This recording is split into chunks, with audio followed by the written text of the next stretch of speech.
I was following Big's lead on, like, you know, we're going to do this peace tour.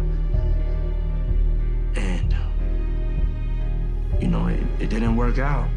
The moment the footage became public, the reaction was not uniform. It fractured along lines that had existed for decades but had been quiet for just as long. Older heads, the ones who lived through the 90s, reacted with caution. They remembered how dangerous speculation once was. They remembered how words could escalate into real consequences.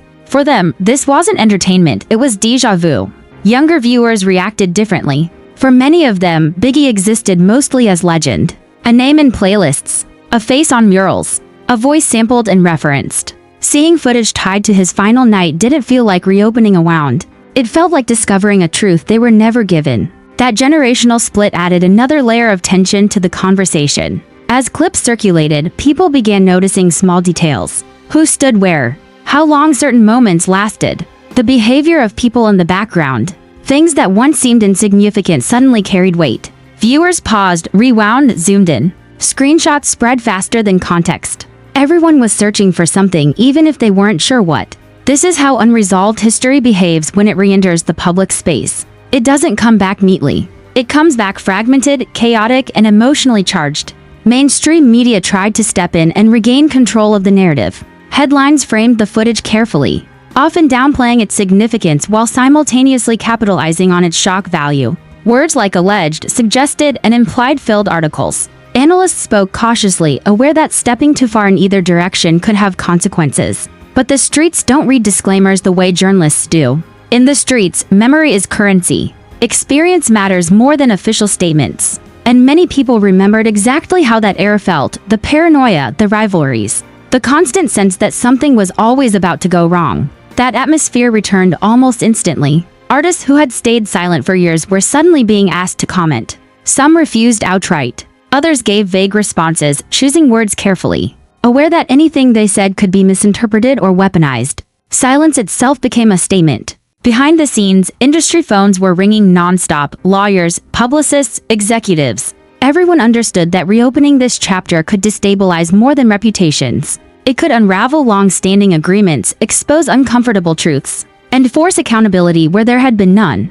The Netflix series didn't accuse, but it didn't absolve either. It allowed the footage to exist, trusting viewers to draw their own conclusions. That decision was deliberate, because conclusions reached independently are far more powerful than ones handed down. And with those conclusions came renewed focus on the systems surrounding Biggie's death. The East Coast versus West Coast rivalry had always been an oversimplification, a convenient narrative that reduced complex power struggles into digestible conflict. The series peeled that back, showing how money, influence, and ego intertwined behind the scenes. How artists were often pawns in larger games being played far from microphones and stages. Biggie, despite his immense talent and growing influence, was still navigating those forces. He was young, he was valuable, and he was surrounded by people whose interests did not always align. That reality makes the footage even heavier. Because when people watch it, they aren't just seeing a moment in time. They're seeing the convergence of decisions, alliances, and pressures that led to that moment.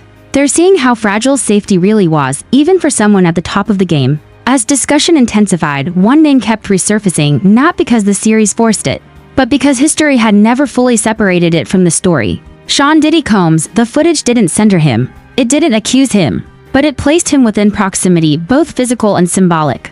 For decades, that proximity had been a source of speculation, rumor, and controversy. The series didn't create those questions. It reminded people they had never been answered.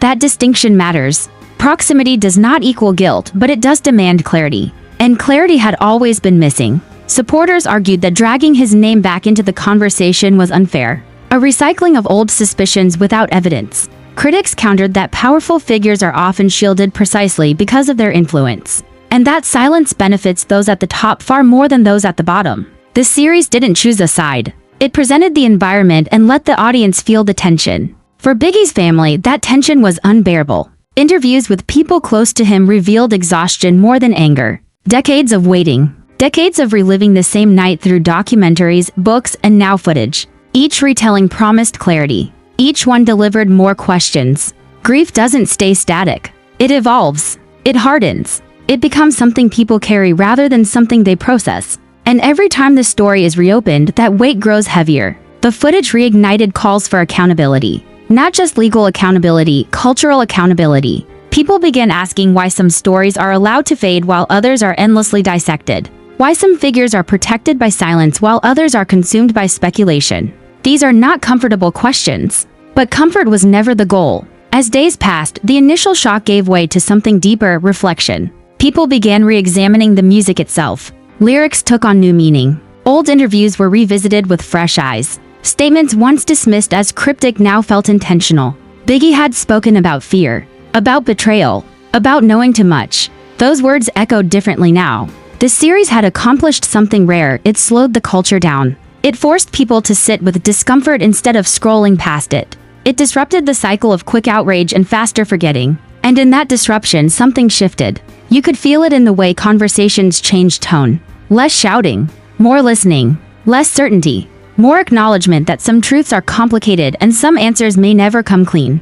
This wasn't closure. It was confrontation. Confrontation with how the industry operated then, and how much of it still operates the same way now. Confrontation with the idea that talent does not guarantee protection. Confrontation with the cost of power when it goes unchecked. As the series continued to trend, one thing became undeniable. This story was no longer just about Biggie's death. It was about how history is managed, about who gets to control narratives, about whose pain is considered acceptable collateral. And that's why the footage mattered.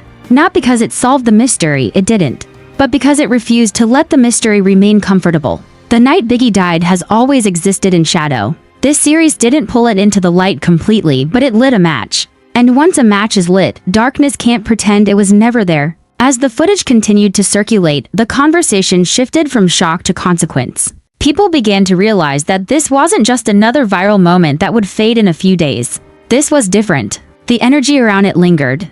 It stayed heavy. The kind of weight that doesn't disappear just because the timeline moves on. Behind closed doors, the industry reacted very differently than it did in public. While artists and executives gave neutral statements or avoided the topic altogether, internal discussions were far more tense. Long-standing relationships were quietly reassessed.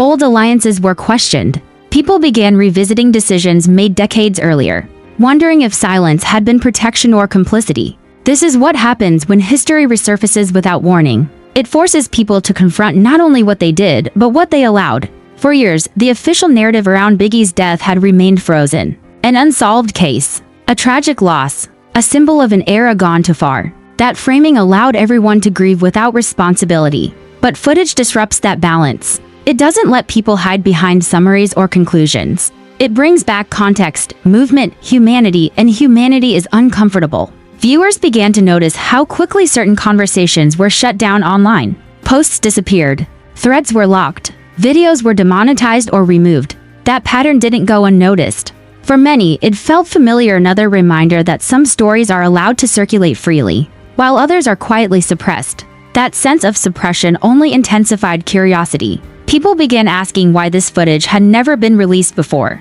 Who had it? Who decided it was too sensitive? Who benefited from keeping it hidden? These questions didn't come from conspiracy, they came from pattern recognition. Hip-hop had seen this before. Other artists, other losses, other moments where truth felt delayed or diluted. Biggie's story sat at the center of all of it. As conversations deepened, the focus shifted toward the environment surrounding him in the final years of his life. Fame had elevated him, but it had also isolated him. With success came pressure. With pressure came dependence on systems that promised protection but often prioritized profit. The footage didn't just show moments from a night, it reflected the atmosphere of an entire era. One where artists were moving faster than the systems meant to keep them safe. One where rivalry was monetized. Where tension was encouraged because it sold records. In that climate, tragedy wasn't just possible, it was likely. The series carefully explored how that pressure cooker formed, how media amplified conflict, how executives downplayed danger, how loyalty was constantly tested. Biggie's voice, once confident and commanding, began to sound more cautious in his final interviews. He spoke about paranoia, about not trusting environments, about knowing when to move carefully. Those words, when revisited alongside the footage, carried new weight.